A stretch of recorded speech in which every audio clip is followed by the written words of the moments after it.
What's up, YouTube? Welcome back to the Acura Audio Garage. So today I have a video that's already been made, but I need to update it. So if you have an Acura TSX, Acura TL, Acura MDX, really, there's going to be multiple vehicles that this amp will work for. But the biggest downfall to this amp previously was the turn-on pop. So I'm talking about the Ambicore NA2 320.4. Biggest downfall was the turn-on pop. Other than that, it was a spectacular amp for what we use it for. Plug and play for almost all of your Acuras. So we now have the new version. You can see the box is different compared to the old one, and the turn-on pop is finally gone. So if you're looking for this amp, I recommend watching the review video that's following this introduction, and then you can ignore the part about having the turn-on pop because that is now gone. So here's the old version of the amp. I know this is Hifonics, but Ambicore's old version. You can tell it's the old version because the knobs are silver, and here the knobs are all black. But here, I'll show you real quick. So I'm gonna hook this up. So the old amp, this is new, but it's the old version of the amp. Hook up my speakers. And then my speakers, it's this speaker box right here. So back to what I was showing you. My speakers are hooked up. Hook up my power. And I don't even need to hook up anything to RCAs or anything to the audio. It's just gonna pop on its own. So I'm just gonna hold these, make sure none of them touch.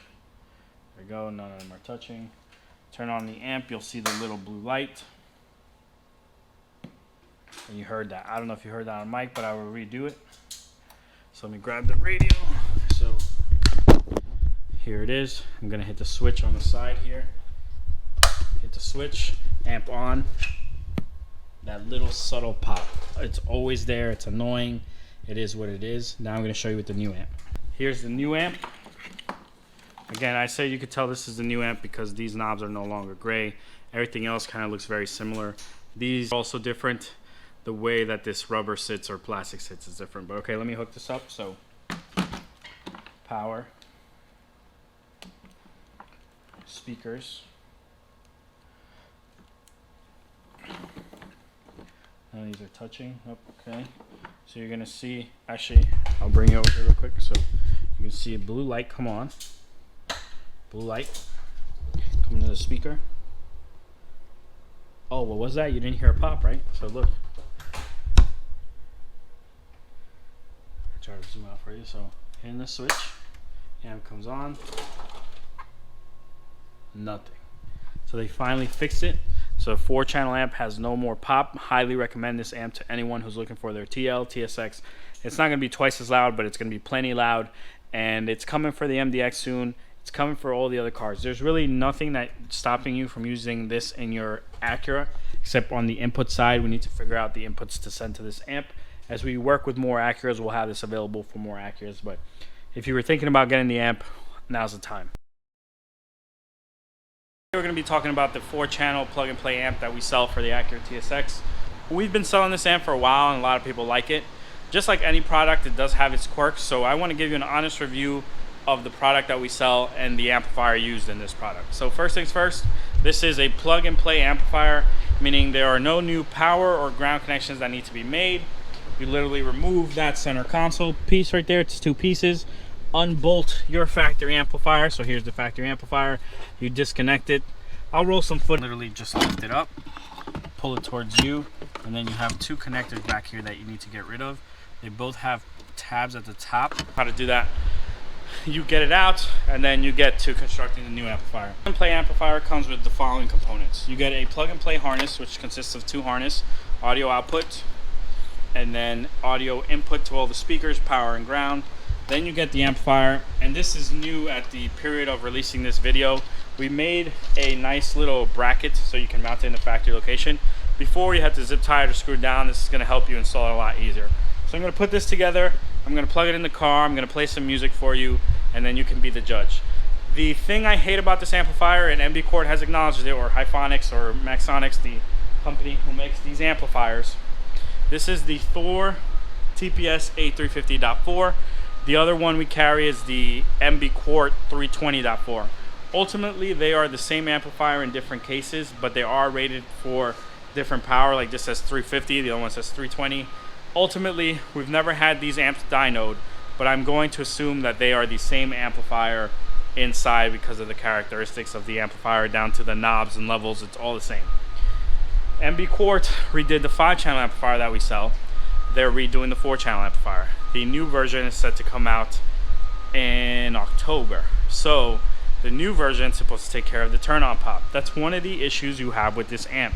If you have whine, hissing, ringing, that's not normal. Something's going on with your install. RCAs are bad. You have dirty power, etc. But something that we cannot get rid of with this amp is the pop. So I'm going to let you listen to it. We're going to install it, but you're going to see there's a very subtle pop always when you turn it on and off. We've tried delaying the turn on. We've tried delaying the turn off. There's always a pop. We've tried RCA, ground loop isolators. We've tried grounding the amp itself. There's always a pop. It's just the circuitry in here is not properly designed to mute during the pop. So the new version of this amp that will be out in October will eliminate the pop completely. If you don't care about the pop, or it's so subtle that you won't even worry about it, then you can pick this up today. We have these available. On the amp, you have the 4 RCAs, then we have 4 RCAs here. You're just going to match the labels. So this is front, this is rear, front left, front right, rear left, rear right. And then our RCAs and the RCAs on the amp are pretty high quality, so there's not going to be any like looseness to it. It should fit very well. Then these will be tuned for you. We always put them with the high pass filters. This is going to take bass out of your doors.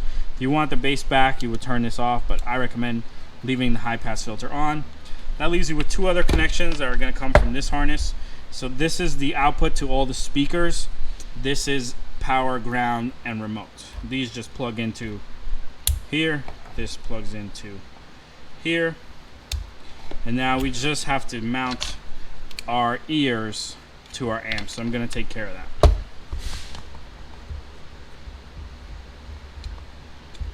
So there you go. We've got it mounted. Here's the bottom of it all together. Here are 2 ears. The factory amplifier has a similar mounting mechanism. Here's our amplifier. Here's the factory amplifier. So you can see the ears are going to line up. Our RCAs are going to line up right where they need to be. So now we're going to get this in the car and we're going to plug it in. Go. Hook that up. So that's connected. RCAs are in. And then I'm going to hook up my bigger plug, which is right here. It clicks on. So now it's clicked.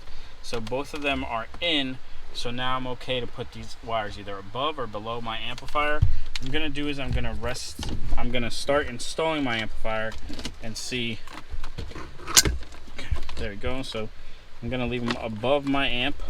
Now we got our amplifier secure and in place. You can see that is all the way down. This is all the way down. Our amplifier is nice, secure. It's not going anywhere. The only thing we need to do is take care of this wiring. So what I'm going to do is I'm just going to zip tie it and then tuck it right down this side like so. It'll stay out of the way and it'll be protected. So, alright, so our amplifier is in. You can see it down there. The way this amplifier works is it takes your tweeter and your front door speaker. That counts as 1 channel. So this is channel 1. Well, I'm sorry. This is channel 2. That's channel 1. Channel 3 and 4 are this speaker and this speaker combined. So this one and this one is channel 3. Then that and that is channel 4. So it combines 2 speakers of 4 ohms down to 2 ohms so that the impedance at the amp is 2 ohms and it only needs 4 channels to run the entire car. This transforms your rear deck speakers to full range speakers and also makes your tweeters play a little lower. So beware, you could blow those tweeters depending on what kind of music and how loud you crank it or if you mess with the settings of the amp. The amp is rated 40 by 4 at 4 ohms and 80 by 4 at 2 ohms. Now that's probably a stretch. I want to say it's probably 45 to 50 watts at 4 ohms and 2 ohms ultimately. I don't think you're getting the full 80 watts, but we've never dynoed the amplifier, so I'm not sure. Also, if you have a different Acura, this amplifier may work. Check for the 4-channel listing on our website to see if it works for your Acura.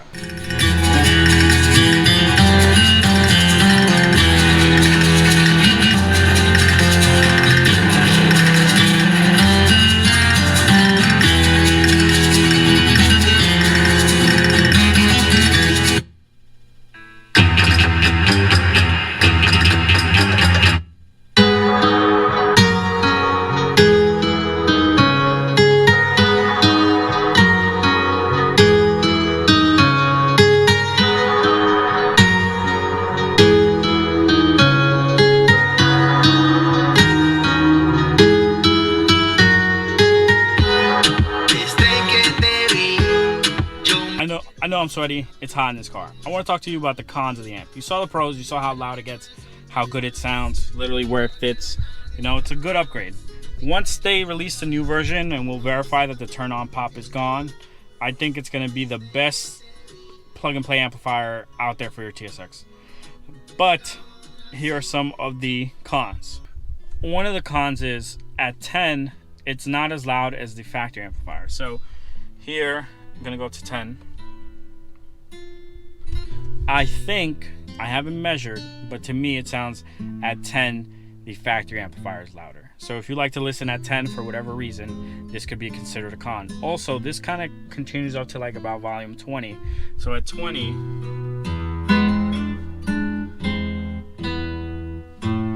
I think it's about on par with the factory amplifier.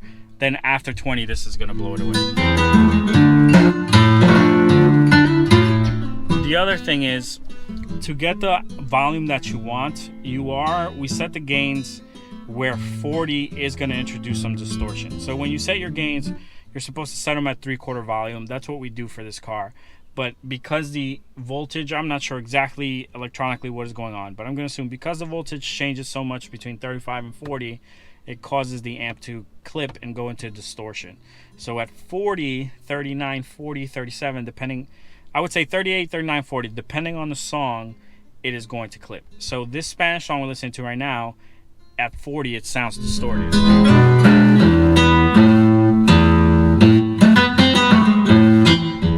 But the song we were listening to before, this song right here, this Get Lost song, at 40 sounded fine because it's recorded lower, and I'll let you hear it.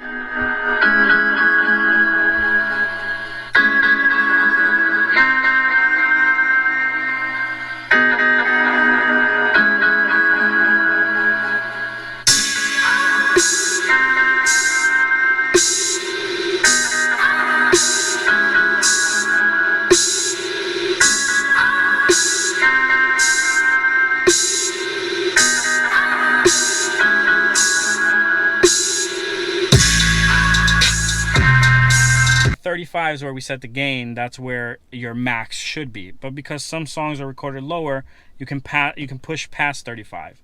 What I will tell you is if you're blasting it at 40 all the time on every single song, especially bass heavy songs, you could damage the amp, you could damage your speakers. So just beware. If you hear distortion, no, you got to turn it back some. If this is you, or this is you, and you like to listen at 40, you're going to damage your speakers or your amps. You need to be careful. I would say at 35 is your max. Anything plus, I wouldn't do it. You're going to introduce distortion into the system. So that's another con of the amp. Last con of the amp is going to be the turn on pop. There you go. That's the pop I'm talking about. I don't know if you heard that. I'm going to try one more time.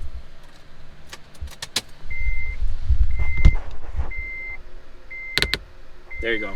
That one was a lot worse. But that's what you will get. So the amplifier, when it turns on, doesn't have a soft turn on circuit. So you will get that subtle pop. If you already have music playing, you probably won't even hear it. So here, let me put my music back on. So there you go. The pop and the music automatically starts playing, so it's not as audible. It's not that loud. It doesn't damage your speakers. It's just really annoying. So just know that about the amp. Again, this is this current version. It has a pop. Some are worse than others. If you reroute your ground, you put ground loop isolators, you can really make it almost go away. But no, it's something with the amp. Still, overall, I think it's worth the upgrade because the added volume that you get. The thing is just that is a little bit annoying, but I think the new version that's coming out in October will no longer have that. Once we confirm that, look for the link in this video down in the description or in the comments for that amp, and then in that amp it'll say, in the ad for that amp or the listing for that amp, it'll say, hey, no longer has turn on pop, if you've seen this video. But I'm gonna put my trim back so you can see how it looks together all with the trim. And there it is, guys, all back together.